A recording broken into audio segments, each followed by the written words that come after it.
ꯇꯣꯝꯕꯥꯒꯤ ꯅꯨꯄꯤꯗꯣ ꯌꯨꯇ꯭ꯌꯨꯕꯇ ꯚꯤꯗꯤꯑꯣ ꯁꯦꯝꯕ ꯌꯥꯝ ꯄꯥꯝꯖꯥꯠꯅꯤ꯫ ꯕꯤꯃꯣꯇꯥꯒꯤ ꯐꯦꯟ ꯐꯣꯂꯣꯋꯤꯡꯗꯣ 1 लाख ꯑꯣꯏꯔꯝꯕ ꯌꯥꯏ꯫ ꯌꯨꯇ꯭ꯌꯨꯕꯇꯗꯤ ꯃꯥ ꯄꯔꯐꯦꯛꯅꯤ, ꯑꯁꯂꯤꯒꯤ ꯂꯥꯏꯐꯇꯗꯤ ꯑꯣ ꯕꯤꯃꯣꯇꯥ, ꯕꯤꯃꯣꯇꯥ ꯅꯪꯕꯨꯅꯦ ꯌꯨꯇ꯭ꯌꯨꯕꯇ ꯑꯗꯨꯝ ꯑꯣꯠꯅ ꯂꯩꯔꯒꯦꯔꯣ?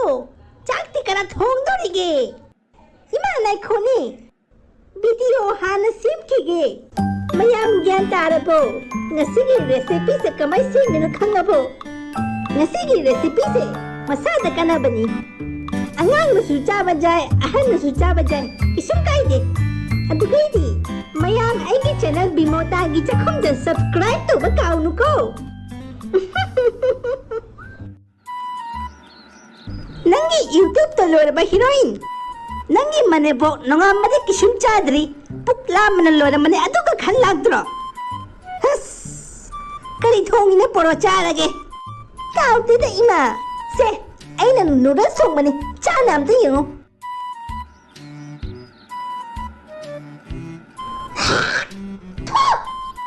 ꯀꯔꯤ ꯑꯆꯥꯄꯣꯠꯅꯣ ꯁꯤꯕꯨ? ꯉꯁꯥꯏꯗꯤ ꯅꯪ ꯍꯥꯏꯗꯥꯏꯅꯦ ꯑꯍꯟꯁꯨ ꯆꯥꯖꯥꯏ, ꯑꯉꯥꯡꯁꯨ ꯆꯥꯖꯥꯏ꯫ ꯑꯗꯨꯗꯤ ꯑꯗꯨꯝ ꯍꯥꯏꯖꯟꯕꯅꯤ ꯏꯃꯥ, ꯑꯣꯏꯅꯀꯤ ꯅꯠꯇꯦ꯫ ꯚꯤꯌꯨꯋꯔꯁꯀꯤꯗꯃꯛꯇ ꯑꯗꯨꯝ ꯊꯣꯛ ꯃꯣꯛ ꯇꯧꯁꯟꯅꯕꯅꯤ꯫ ꯍꯧꯖꯤꯛꯀꯤꯗꯤ ꯉꯔꯥꯡ ꯅꯨꯡꯗꯥꯡꯒꯤ ꯇꯟ ꯈꯔ ꯂꯩ, ꯑꯗꯨ ꯁꯥꯍꯜꯂꯒ ꯘꯤ ꯈꯔ ꯇꯩꯁꯜꯂꯒ ꯄꯨꯔꯛꯑꯒꯦ꯫ ꯃꯊꯪꯒꯤ ꯅꯨꯃꯤꯠꯇꯗꯤ इहे ऑफिस चलमदाइदा कोइती थी लेरे मतमगा लेत्रसिगा आइगे अंगांग शर्ट तो काय मांग खरजानो ꯕꯤꯃꯣꯇꯥꯗꯤ ꯀꯦꯃꯦꯔꯥꯒꯤ ꯃꯥꯡꯗ ꯚꯤꯗꯤꯑꯣ ꯁꯦꯝꯅ ꯂꯩꯔꯦ꯫ ꯃꯌꯥꯝ ꯎꯔꯕꯣ? ꯅꯣꯏ ꯅꯨꯄꯥꯒꯤ ꯑꯃꯟꯕ ꯐꯨꯔꯤꯠꯀ ꯂꯩꯔꯗꯤ ꯍꯨꯟꯗꯣꯛꯇꯣꯏ ꯁꯔꯨꯛ ꯁꯤꯒꯨꯝꯕ ꯕꯦꯒꯁꯦ ꯁꯥꯗꯣꯛꯄꯅ ꯀꯥꯟꯅꯩ꯫ ꯒ꯭ꯌꯥꯟ ꯇꯥꯔꯕꯣ? ꯑꯗꯨꯒꯩꯗꯤ ꯕꯤꯃꯣꯇꯥꯒꯤ ꯆꯦꯅꯦꯜꯁꯦ ꯁꯕꯁꯀ꯭ꯔꯥꯏꯕ ꯇꯧꯕ ꯀꯥꯎꯅꯨꯀꯣ꯫ ꯇꯨꯝꯗꯨꯝ ꯇꯧꯅ ꯌꯨꯝꯒꯤ ꯃꯤ ꯄꯨꯝꯅꯃꯛ ꯕꯤꯃꯣꯇꯥꯒꯤ ꯎꯇ꯭ꯔꯥ ꯄꯠꯇ꯭ꯔꯥ ꯀꯣꯊꯣꯅ ꯆꯥꯗꯕ ꯊꯕꯛꯁꯤꯡꯁꯦ ꯎꯕꯗ ꯀꯣꯛ ꯁꯥꯟꯅꯔꯦ꯫ ꯁꯣꯝꯗ ꯕꯤꯃꯣꯇꯥꯗꯤ ꯃꯥꯒꯤ ꯌꯨꯇ꯭ꯌꯨꯕꯀꯤ ꯆꯦꯅꯦꯜꯒꯤꯗꯃꯛꯇ ꯄꯩꯁꯥ ꯄꯨꯡꯂꯣꯏꯇ ꯂꯣꯏꯁꯤꯜꯂꯦ꯫ ꯌꯨꯝꯗ ꯂꯩꯔꯤ ꯃꯤꯁꯤꯡꯗꯣ ꯃꯥ ꯍꯟꯅ ꯇꯨꯅ ꯌꯦꯡꯂꯥꯛꯈꯤꯗ꯭ꯔꯦ꯫ ꯃꯥꯒꯤ ꯅꯨꯄꯥꯒ ꯃꯅꯦꯕꯣꯛꯀ ꯀꯣꯛ ꯁꯥꯔꯦ꯫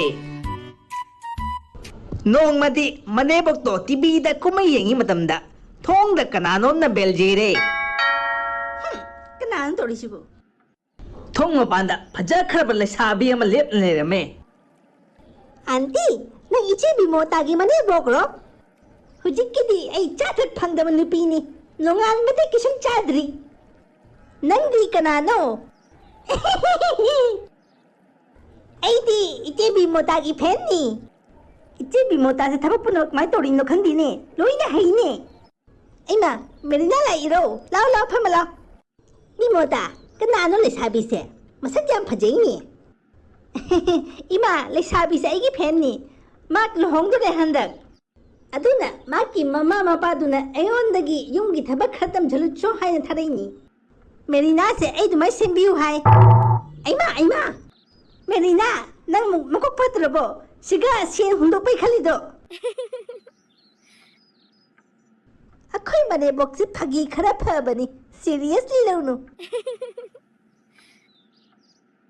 अखोय इचे ये मने बॉक ओय बसे माय बक फई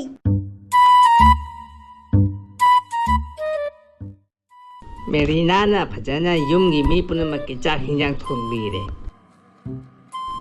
युमगी मी पुनमक फजना हाउन जाना खरे फुरित खोंगराव सिंदुसु फजना लोइसलगा अलमारी दा हपसन खरे नोंगमदी इमा मुकोक तो मालिश तो बिउरो कोकची मनी मने बोकी कोकची पगदो लोइना फखरे सोंदा बिमोतादी यूट्यूब की वीडियो सेमना लेरे अदु लोरगा फोन ओटना लेबा फोन दा वारी सुना दुम लेबा दुता तो लेरे हुजिक मेरिना सु ज्ञान तारे वीडियो दा उबा बिमोतागा युम दा लेबा बिमोतागा याम खेत नहीं है ना आंटी आई मनकता आइडिया अमले नो यारदी सिजना सिलो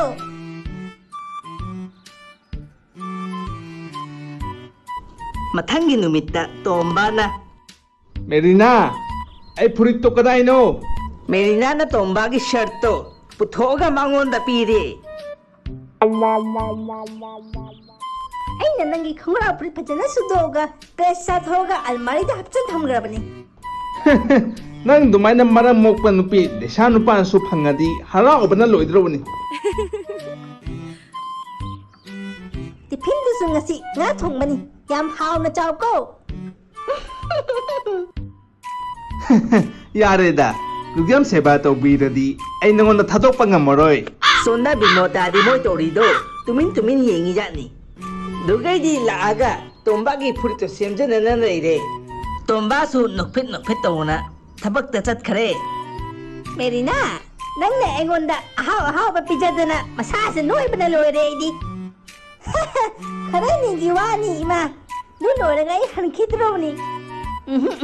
Ibi ma nang han ba yaroi. Ai tomba ga wari wata am to tawna khige. Ai di nang bu akhoi yumsigi mo ojaro khalini.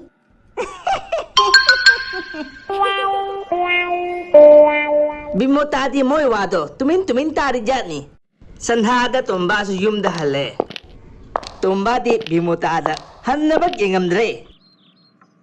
Merina, oh Merina, kai chakragane. Merina, ngasi gi nang na nga thongbodo haw khra jani he. Office ta mi padam hawi ta hai khare.